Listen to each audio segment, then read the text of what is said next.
talagang bumilib ako sa kanya. Marcoleta.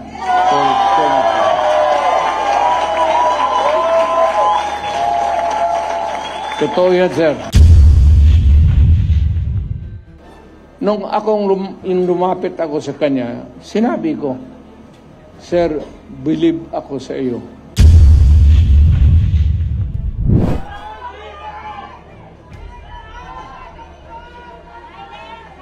Alam mo, may sarili akong subject matters sa isip ko papunta dito. Problema, I just been handed baka ito at yung plataforma dito na lang tayo rin susunod. Baka ito yung mga issue na malapit sa tao,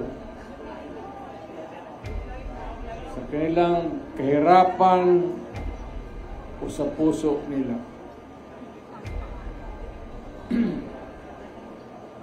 Alam mo,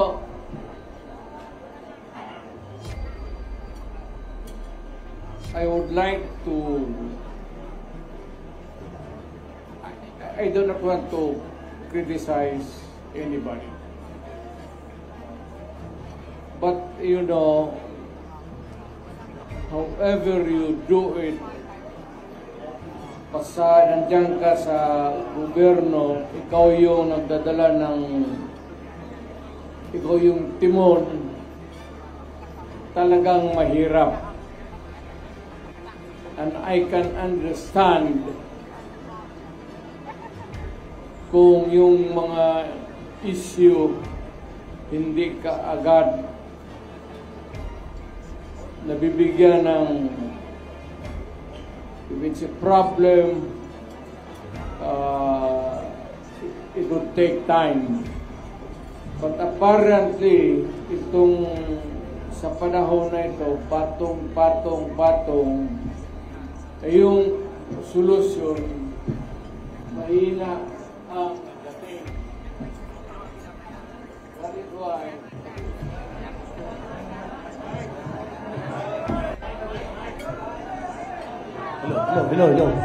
Hello, excuse me.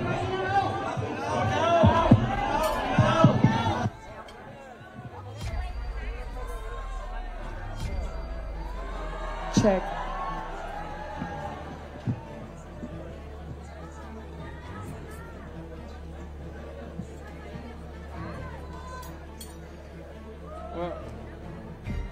Alam natin yung issues. Hindi na natin pag-usapan dyan kasi lumalalim ang gabi. Alam ko kanina pa kayo. Basta dito, ang gusto atang plataforma na sasabihin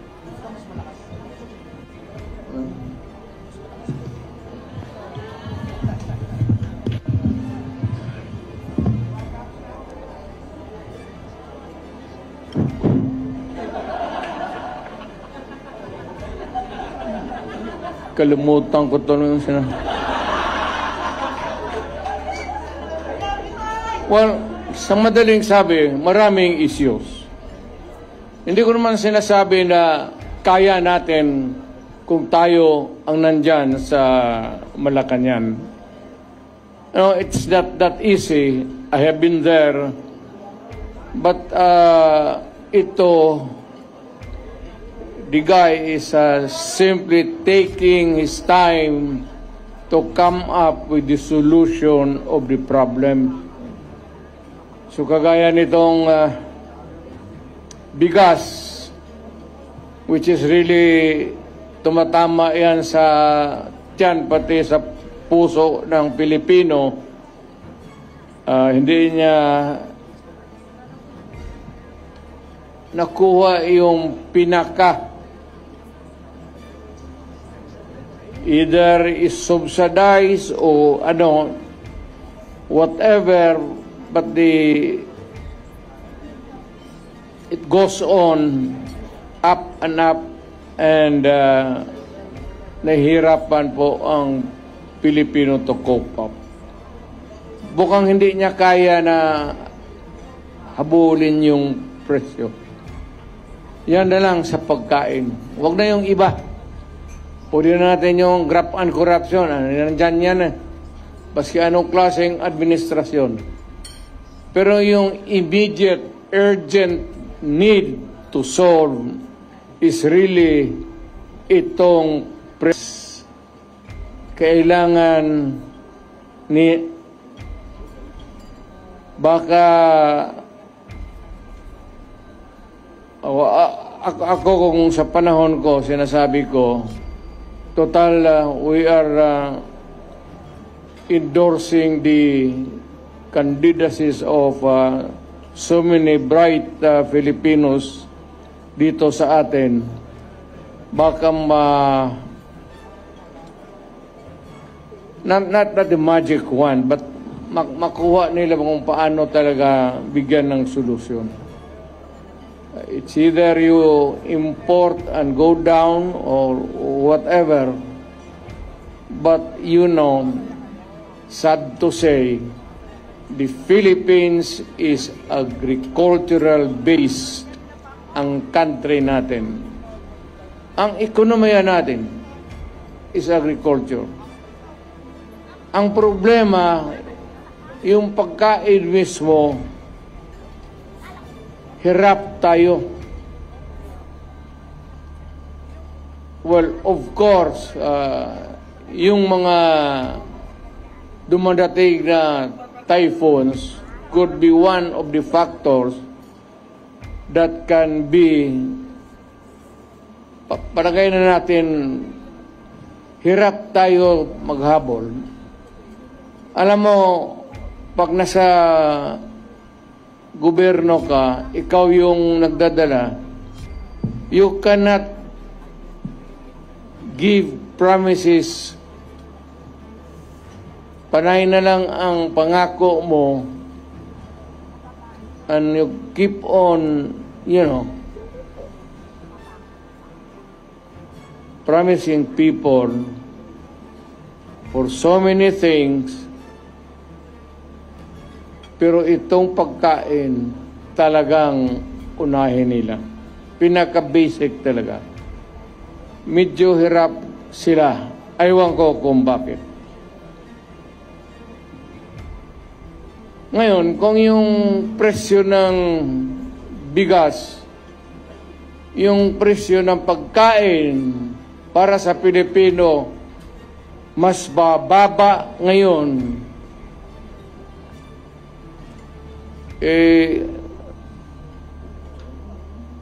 noong panahon na umupo si Presidente,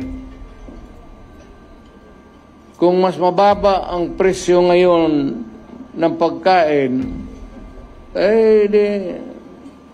iboto natin yung mga kandidato niya. Nakikita mo naman, talagang almost hindi na kaya. Hindi kaya ng tao. Ngayon, kung mas madali maghanap ng trabaho ngayon sa panahon niya, then doon ka sa kanya, doon sa administrasyon. Kung sa panahon na ito, kung pante ka na maglakad, na walang takot, nakakapagpasyal ka, baski saan, wag mo nang bitawan si Marcos. Piliin mo na yung kandidato niya.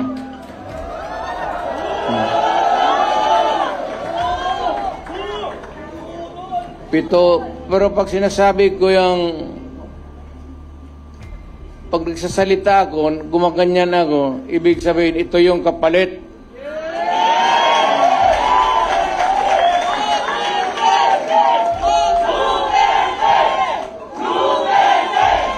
If it's easier for you to find employment or jobs now, done before did go for Marcos. Yan ang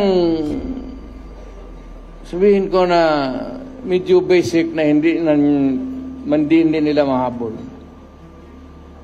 Ngayon, kung bas minus yung droga at krimen ngayon kaysa noon, panahon niya, pag-upo niya, naabutan pa niya yung, yung pinapairal natin na law and order. Kung kaya niya ito, kung kaya niyang putang ina.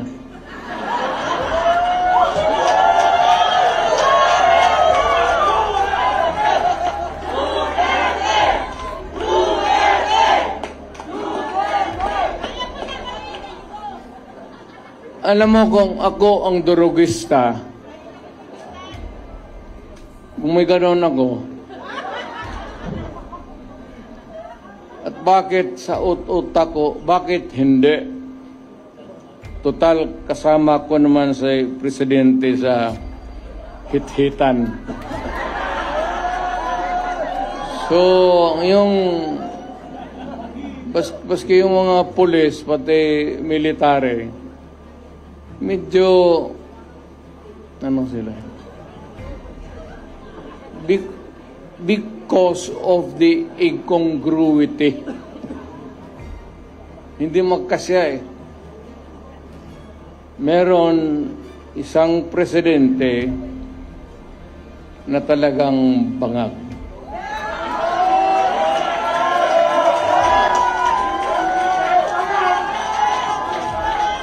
Hindi naman buang, pero yung bisyo ng droga, long term yan. Maging ulol si Marcos,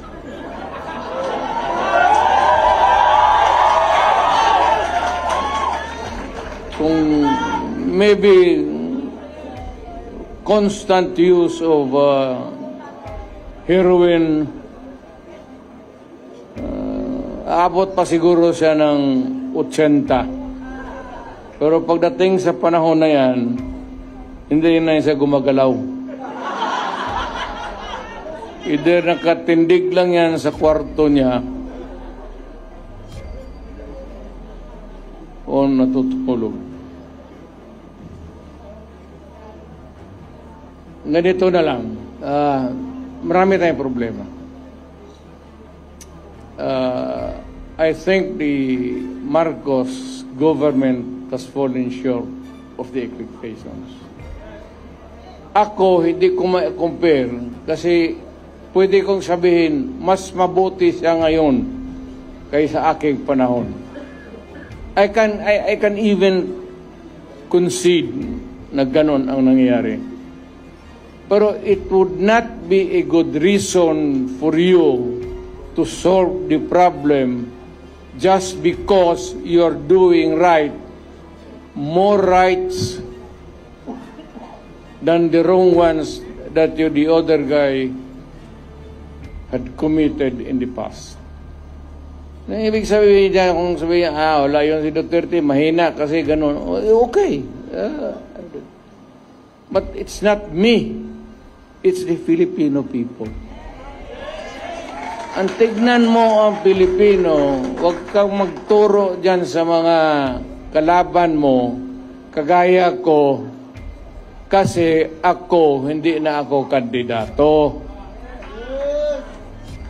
Ngayon, kung mag-usap tayo, ang pag-usapan natin kung ano ang mga tao na pwede nating gawin na makatulong sa atin, mailagay dyan sa Senado para paski batas na lang ang habulin natin or a policy that is enunciated by Congress, particularly about the drug problem and itong ekonomiya.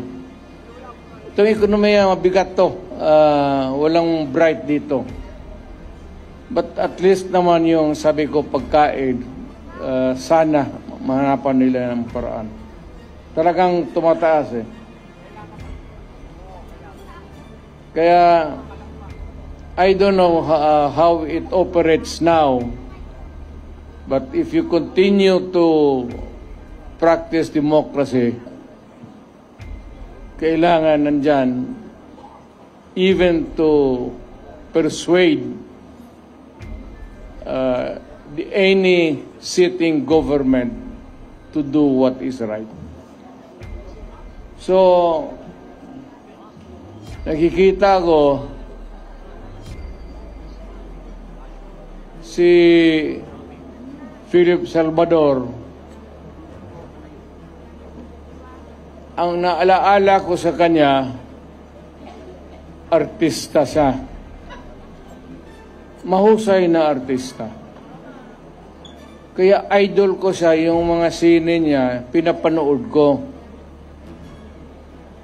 Tinitignan ko siya kung paano niya yakapin yung mga babae at paano niya nakalikan.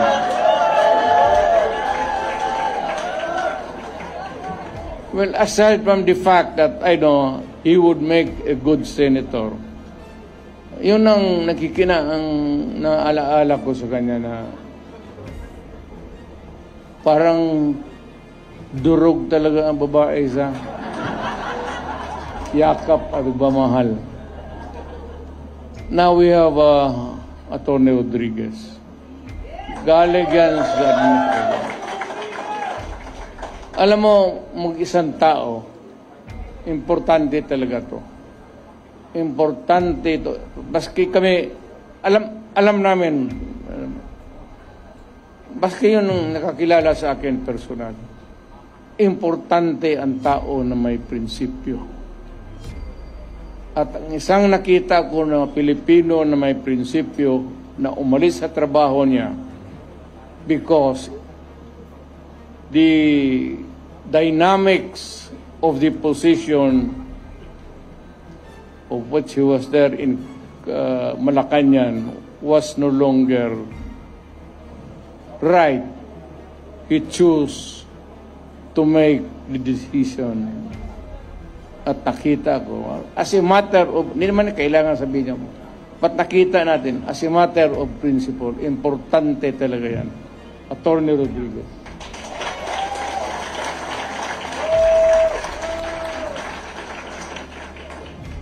Itong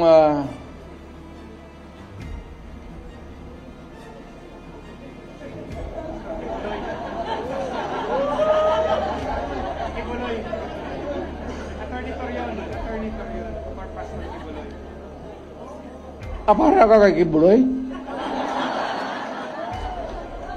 Representative. Si Pastor.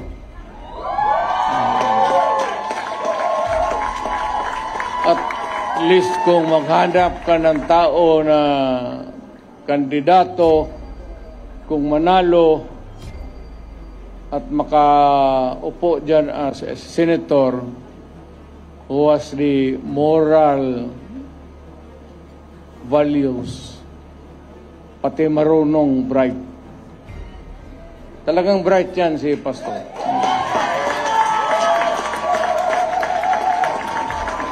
Hindi lang ninyo narinig kasi Pastor ang ina yung sinasabi, yung ganon, ang mga apostoles, ano ba naman alam, apostoles ng yawa. Dito tayo sa politika ito So, si Pastor Kibuloy para sa Senado.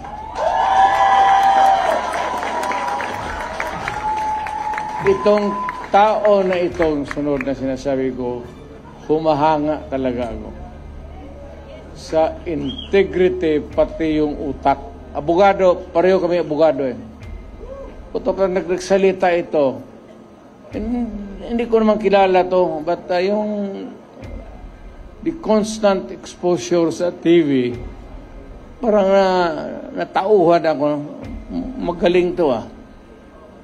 Alam niya, sinasabi niya, pati tatanong-tanong ako, talagang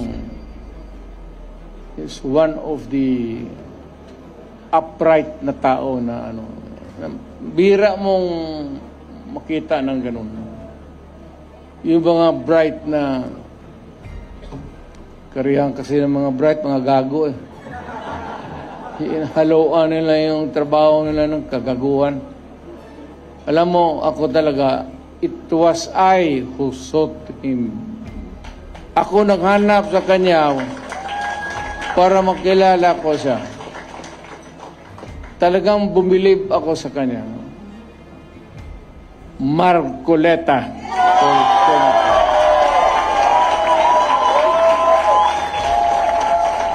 Totoo yan, sir. Hindi kita alam niya, hindi niya. Nung yung lumapit ako sa kanya, sinabi ko, Sir, believe ako sa iyo. Diretso, alam niya. Alam talaga niya. So, kailangan natin sa Senado. Ngayon, marami kasi sila, ano dapat ang gawin natin? Patayin natin yung mga senador ngayon para mabakante.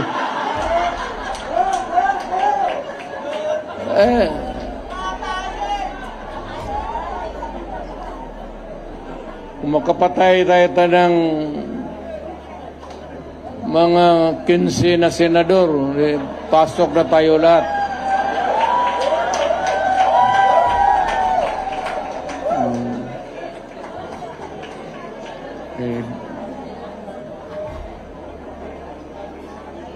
Pero kawawa naman. Pero nakakainis kasi yung, hindi naman lahat.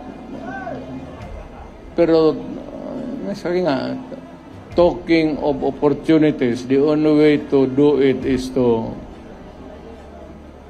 pasabugin na lang natin yung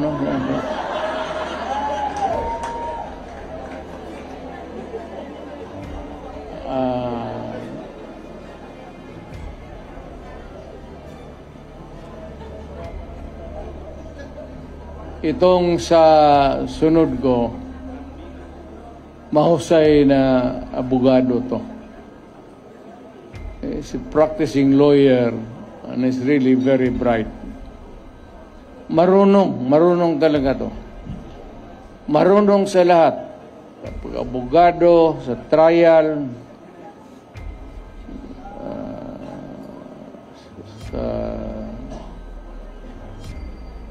maybe sa social life niya,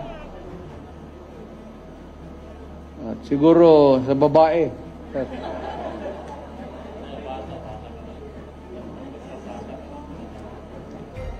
Huwag mong kalimutan yan, sir, kasi yan ang pagbubabata talaga sa iyo. Totoo yan.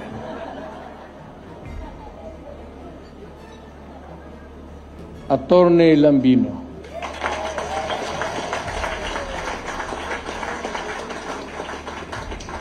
Hindi ko na kailangan. Siya dapat magpakilala sa akin. Baliktad. Hindi ko na kailangan ibandera. Kasi ako mismo gusto ko na siya ang mag-introduce sa akin pabaliktad. Hanga talaga ako nito. Noon siguro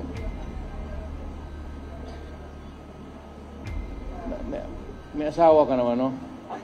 Marami po. Marami na ito. Pareho tayo. Kaya ka nang kalitsi-litsi ang buhay na.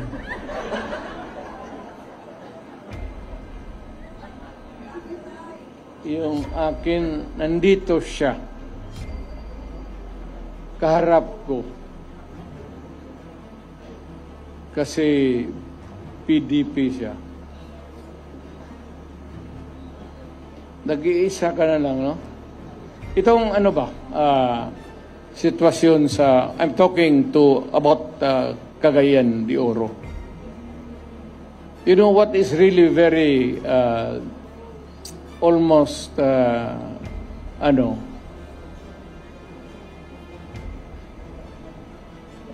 sad itong PDP was a creation of the politicians mainly dyan sa Cagayan de Oro, Oriental, Misamis.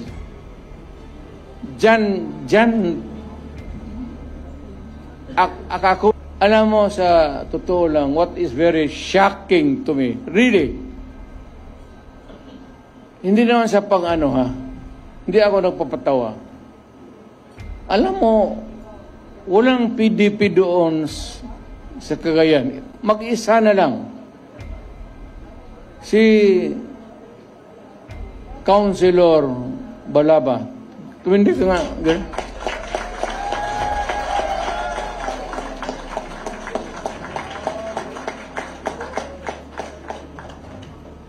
Kaya kailangan alagaan natin ng husto ang political lang. Wala ng PDP doon. Siya lang, babae pa. Mabuhay ka, Girly Balaba.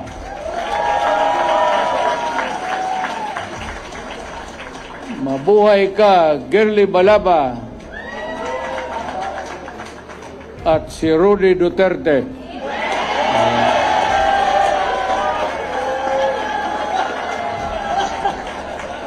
Wala mang Malaysia yan. Gusto mo, idagdag din yung mga pangalan ninyo. Sino? Girly Balaba. Sino? Taas kamay. Huwag na. Tama yan. Huwag na kayong mag-ambisyon.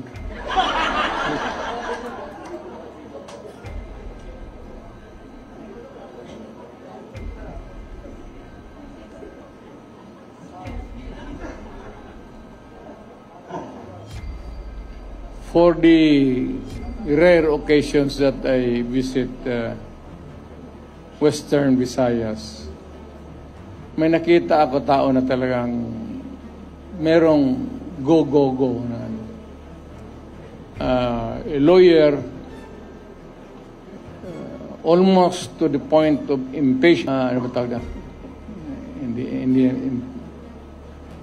Basta nakita ko yung gusto talaga niya mag-survey sa tao. At minsan very long time ago, na hindi to noon pa, may ambisyon siya. Not necessarily yung pagkamayor ngayon. But I heard him talk about politics and his keen interest na nakikita ko yung pagsasalita niya. So, nung nakita kami few days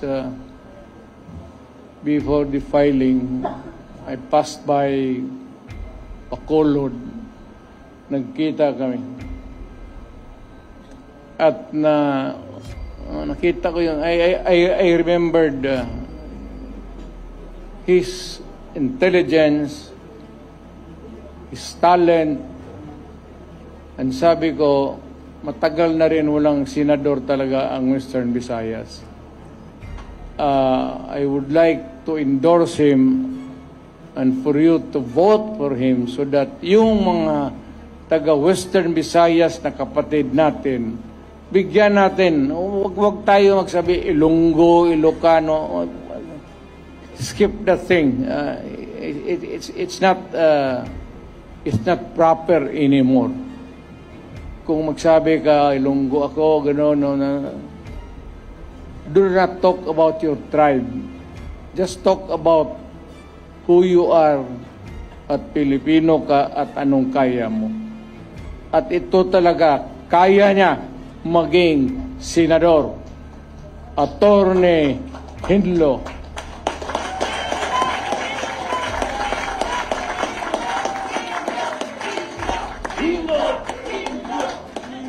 Litek lunggo na ya. Sin order ng lunggo.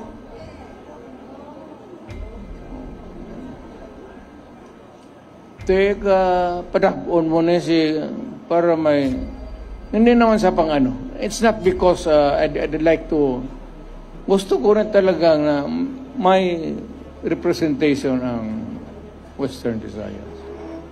Dapat lang magpapanalo tayo ng para alam mo magkakapatid tayo. At yung Pilipinas hindi mo nang sabihin na magpatakbo ka lahat taga Davao lang. Ano, it ain't that way. Kung naging presidente ka na, gusto mo i-distribute yung position para well represented yung ating bayan. Mag-usap tayo doon, Ilonggo, Ilocano, Waray, Igorot, para lahat. So, itong sunod,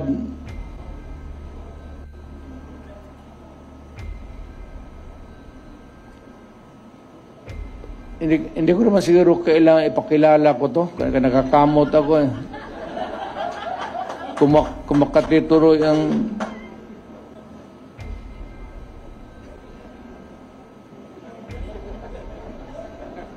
may pera ka bong?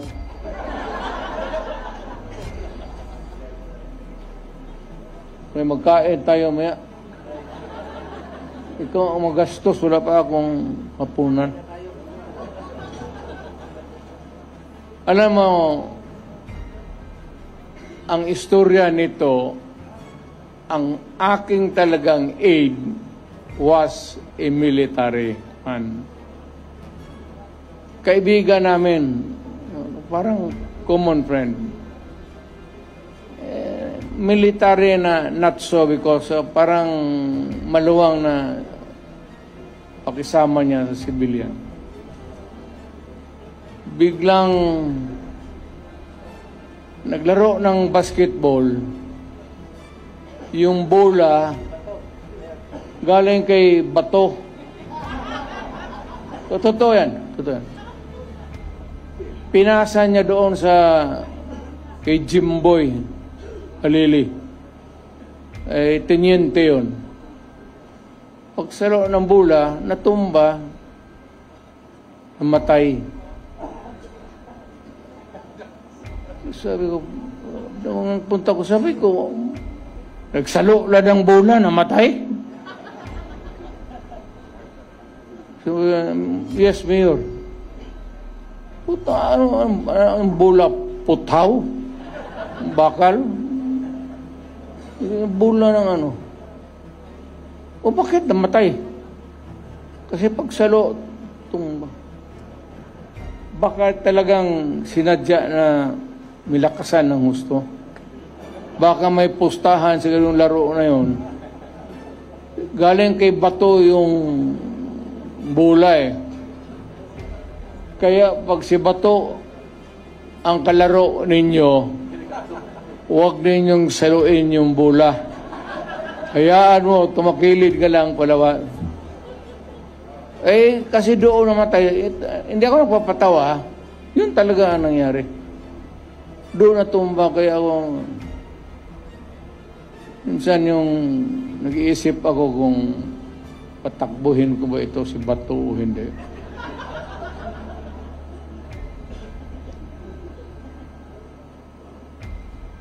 Alam mo, kung maghahanap kayo ng original taga na DDS, huwag ka lang mano ha. Siya.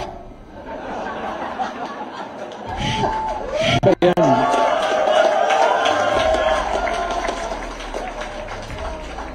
Hindi ako.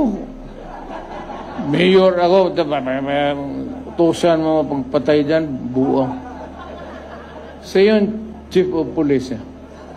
Pinakamatagal kasi taga Davao. Alam mo, pag remember, bago rin akong mayor noon, Kagraduate lang ito na sa PMA, na-assign sa Davao.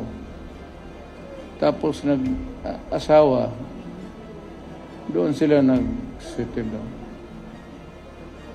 Kaya malapit talaga sa akin si Bato. Hindi sabihin bata-bata, tao-tauhan. Kaibigan. Ano nga maidagdag ko sa kwento?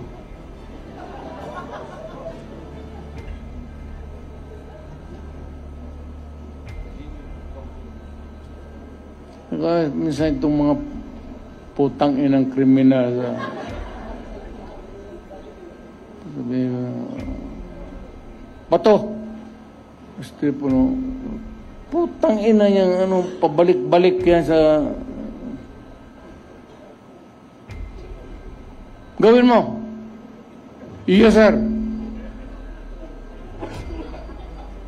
Minsan magsabi ko, tapusin mo na. Sir, kanina pa.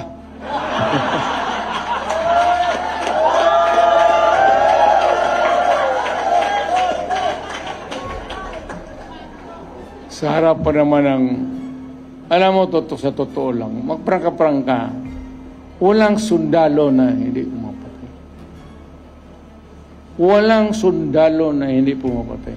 Baski na walang uto sa kanila, if they are assigned in a certain place, tapos guluhin mo, paputokin mo yung granada, yung performance nila, apektado. Naka-record yan. Sa panahon ni Bato, ito ang nangyari. Sabihin mo, pagdating ng promotion, conference, kaya ba nito? Tingnan mo, panahon niya, rape, marami. Rape, 4. Panlima. Siya pa ang pangalan dito, kasali siya. Ganun yan eh. Ngayon, maasahan niya ng isang lugar. Hindi na kailangan na sabihin mo na ako magsabi. Pagka medyo magulo, tapos apektado yung performance nila, talagang tapos na. Lahat yan, walang lahat, as lahat. Baka kayo. Pero yung extra judicial killing, wala man tayong extra killing lang. Ayun, sino nag-invento niyang putang ina? Bakit maging extra yan? Ano yan? Kota? Lahat sundalo. And, nandito na ba lahat? Nandito na lahat? Kompleto na kayo? Ito naman, talagang admirer ako. Totoo, admirer ako niya. Maka-Duterte ito eh. Saka, talagang maka-Duterte ito. Yung nakikita kami minsan, kumukuha siya ng law, ini-encourage ko. Sabi ko, tignan mo lang kung medyo matrabaho lang sa oras. Pero kaya mo. Ako sabi ko rin na balang araw makukuha mo. Abogado talaga. Saludo ako. Jimmy Bundok. Talagang pwede na maging senador. Ito yung may taong may social conscience. Yung arte siya, wala yan. Kausapin mo yung tao, yung tapos na yung trabaho niya, mag-acting. Gaya nito na eh. Philip. Kausapin mo nung wala na sa trabaho. Hindi yan madrama. Prangka ito kung kilala nito prangka na tao yan. Diretso-diretso. Kaya nagustuhan ko. So,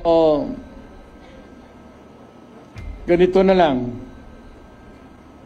Para marami ang tao natin, every meeting, baka sa lawag, kailangan magpunta na tayo lahat sa lawag. Magkaraban tayo. Baka sa sunod sa Bicol, at least para sigurado talaga na mayroong, natin alam kung ano ang diskarte ng mga tao doon. Baka kukunti lang. Kung pupunta tayo lahat, punta tayo ng Bicol. Ngayon sa Davao, Buanga, punta tayo doon sa ticket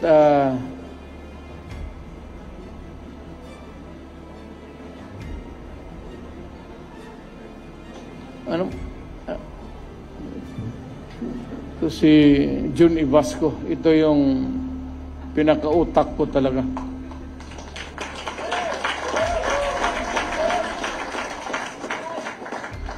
May pera tayo. Alam mo, wala tayo talagang pera. Last minute, ambag-ambag lang kami.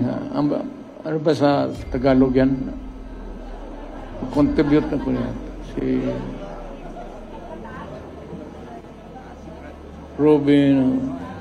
Pero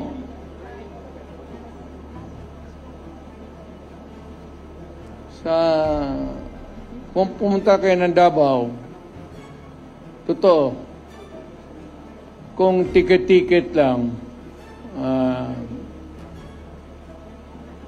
kaya ng mayor yan.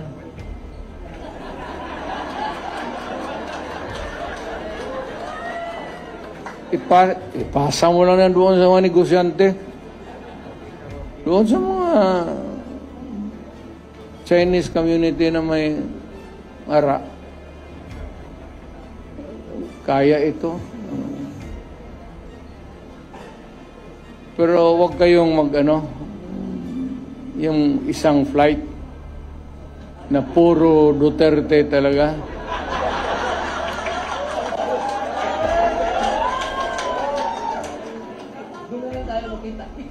Kasi pag mag-take off yan, ang kabila, magsige, dasal. Mahulog sana yan. Mawalaan ako ng tao.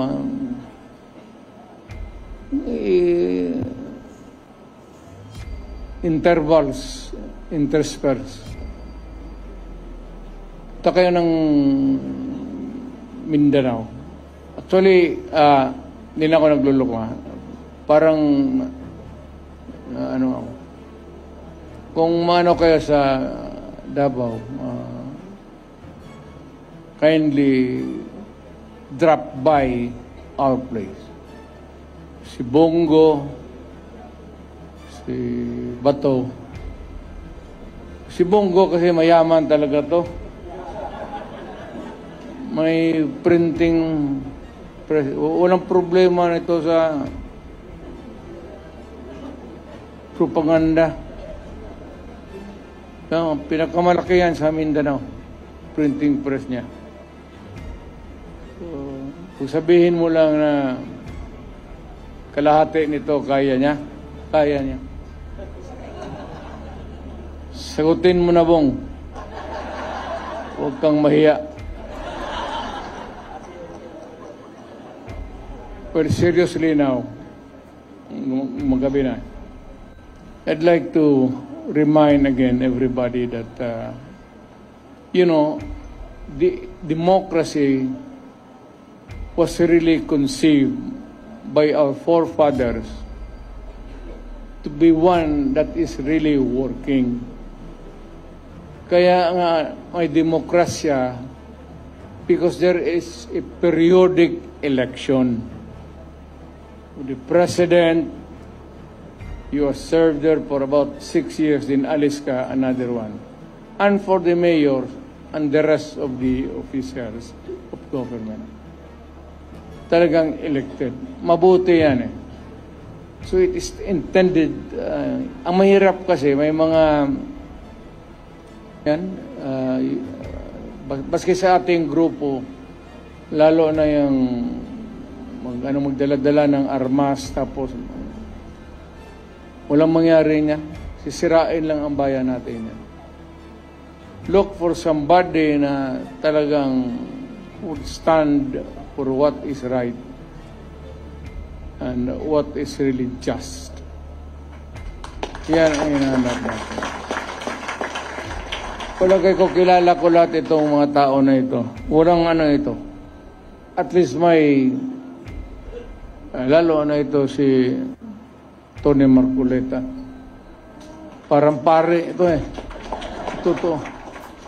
Nagkamali ito ng trabaho. Nagpare ay sana ito pero iglesia kasi pastor na lang. So magsalita ito, totoo. Nakikinig ako dito. Marunong, bright talaga. Hindi ko kaya habulin ang otak ni Marcoleta. Hindi ko kaya abutin. Totoo yan. Kaya sabi ko itong mga ganito na tao, kailangan kaibiganin mo na lang. Baka maengkwentro mo ito sa korte, putang ina, baka ilang paso ka. May kunting awa naman. Attorney Lambino, talagang tagal na nagtatrabaho ito sa PDP. A very patient man. Talagang naghintay lang sa panahon niya.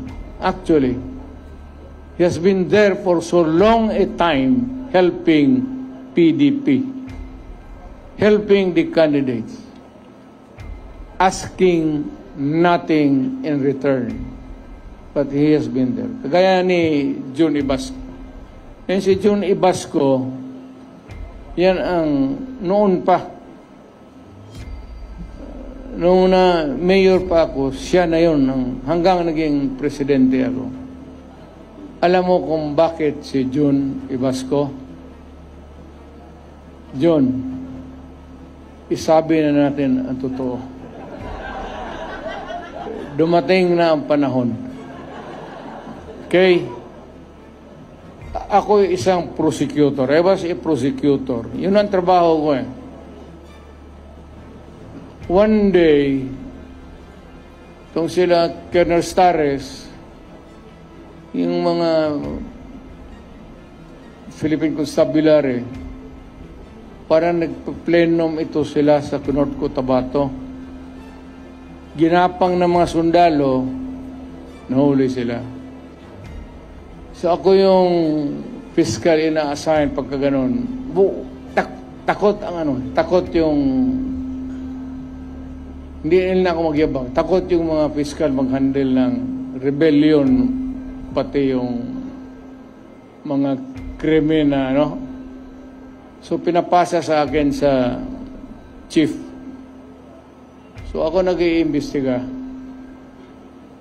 Sabi ng ano na may nahuli daw marami.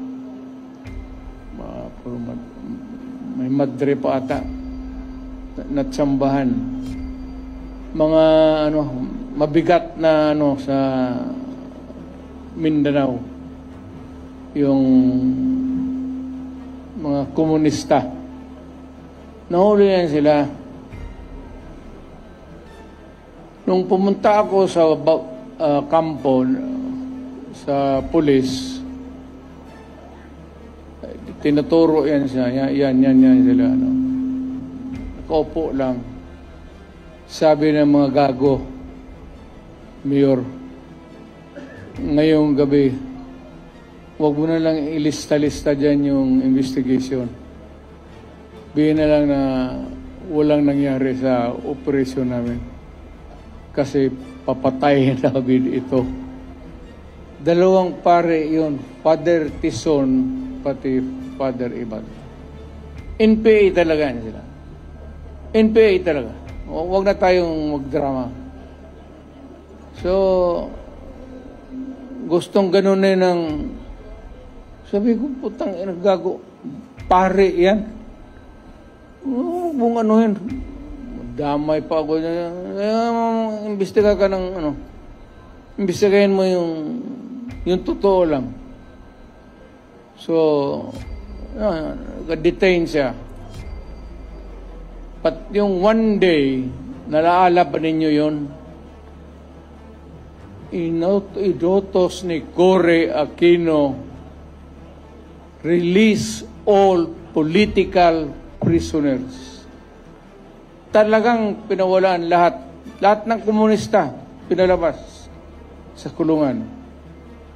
Si John, isa. Wala silang mapunta bago. Sabi ko, sa opisina ka na lang dito sa akin. Pare, alam mo yung pare, mahusay sa organisasyon. Kasi hinawakan tao Paano mag-organize, paano mag-ganon.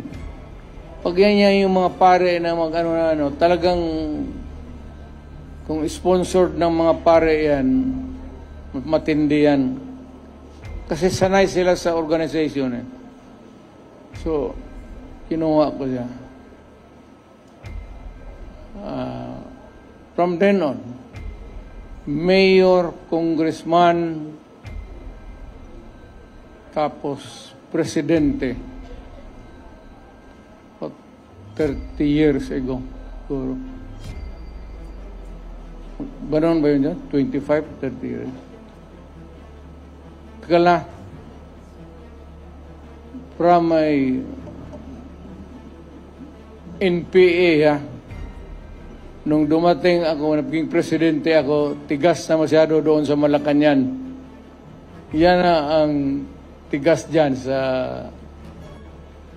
Yung mga military naman, sabi ko, intindihin ninyo. Inirelease Wala tayong magawa. Wala mapuntahan yung mga tao. Kaya yung asawa ng De Vera, lahat ng mga babae, binigay sa akin ng military. Yan, totoo. Ito na yun ang totoo. Patayan sila. Yung mga babae, dinala ko sa bahay ko. Bahay ng nanay ko. Doon ko pinatira kasi wala akong yung mga asawa ng komunista. Hanggang ngayong kaibigan kami. Kaya ko noong sabi nila na yung si Duterte komunista yan, ang totoo niyan talaga, baski hindi pa sila nahuli, ako pumapasok na sa bukid. Doon sa dulo, nagsasalita, nag-i-istorya na kami ng NPA. Istorya lang. Kaya every time magbaba ako, mga military intelligence, sabi yan si Duterte, ang issue sa akin, yang si Duterte, huwag kayong magboto dyan kasi komunista. Sinabi ko doon sa mga taga Davao, kung maniwala kayo, ito yung istorya ko. Ngayon, ayaw ninyong maniwala, huwag. Sinabi ko sa ang totoo. So si John, tangan-tangan ko yan hanggang ngayon. Mahusay sa organization. Kaya kung saan-saan ako papunta, bit-bit ko yan kasi wala kang problema dyan. Ano ganyan yung pare, marunong mga Katoliko, ito organize tayo, mga ito, ganon-ganon. Mahusay yan sila magdala. Kaya medyo lamang tayo ng konti dyan sa habulan ng isip. So, ganito, siya yung utak talaga. Siya yung sa akin. Wala naman, sanay na kami. siya na yung mag-spacing sa kampanya. Pero hindi ako maka-attend sa lahat ng rallies. At only yung medyo mabibigat, Cebu, medyo lawag siguro.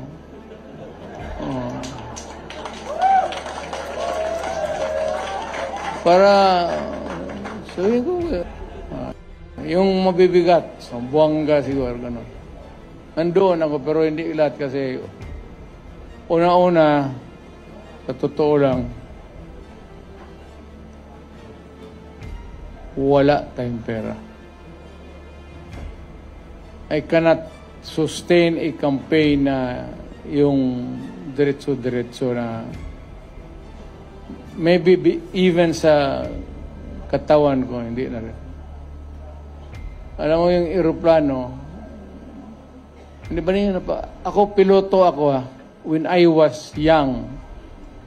Naglilipad ako ng aeroplano. Pero ngayong matanda na ako, paski yung may pressure, hindi man ninyo halata yung pagbaba mo sa aeroplano, medyo matamlay ka talaga.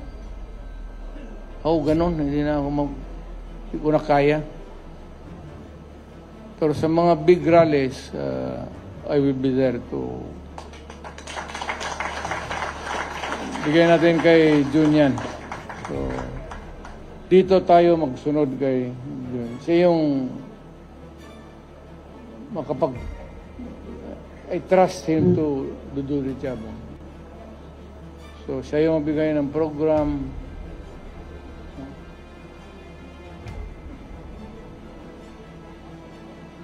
Sign language yan.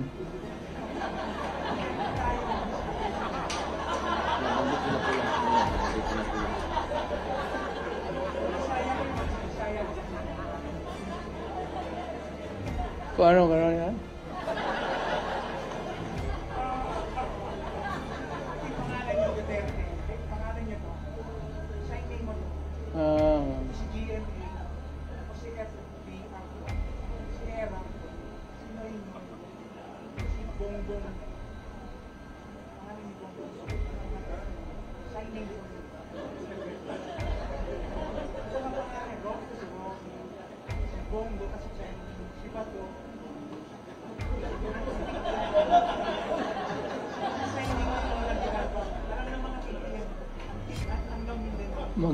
Magkita tayo bukas. Kasi mag-aral ako para gano'n na lang.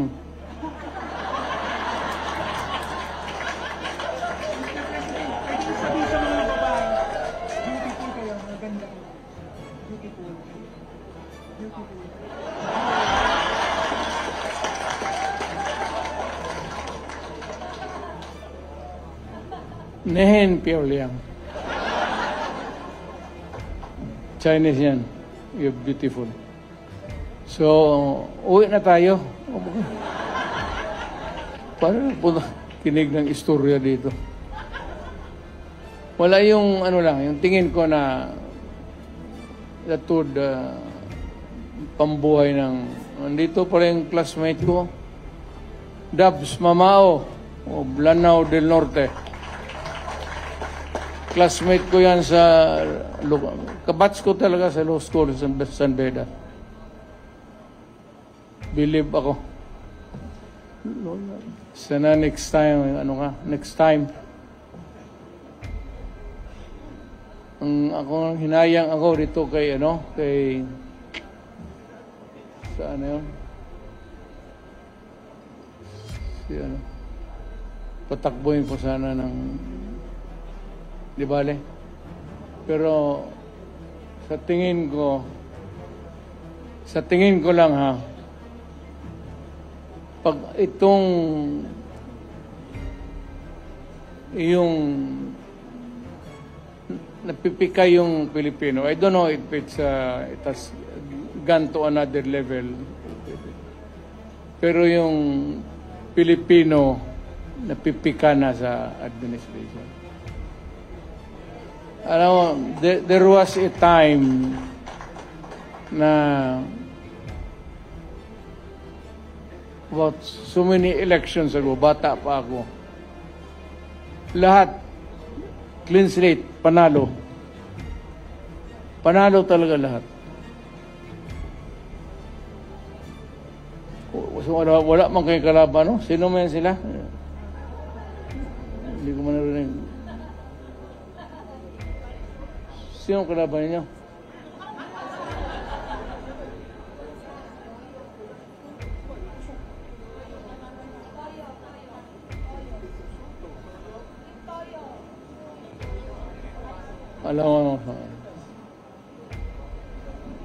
Alam ko na pipika ang Pilipino ngayon. As of now, hindi, not hatred or anger.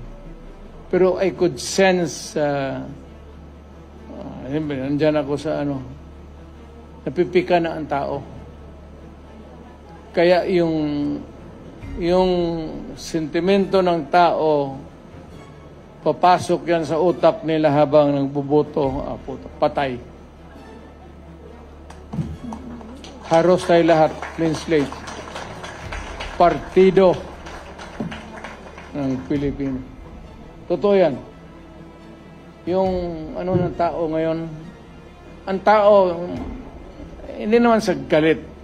I don't know if it's, I would not want to raise it to the level of anger or hate. But ako, sigurado ako na ang Pilipino napipika na. Either failed promises or whatever. Kaya pagdating ng, kung nasa isip pa yan ng Pilipino, malas na. Wala, swerte natin. O boss, panalo kayong lahat. Pati si Atty. Torreon na hindi kandidato.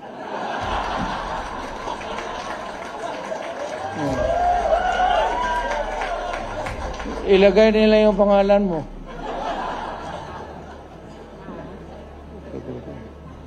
Torreon is a very good lawyer. Number 1. Kita mo si pastor nakakulong pa ngayon.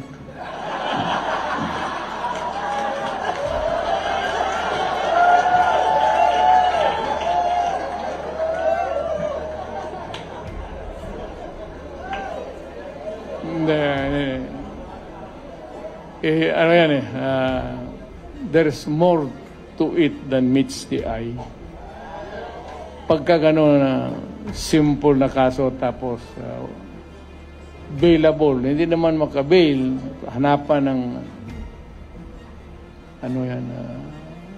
sabi kaya sadya yan. So wala tayong depende na yan sa abogado niya kung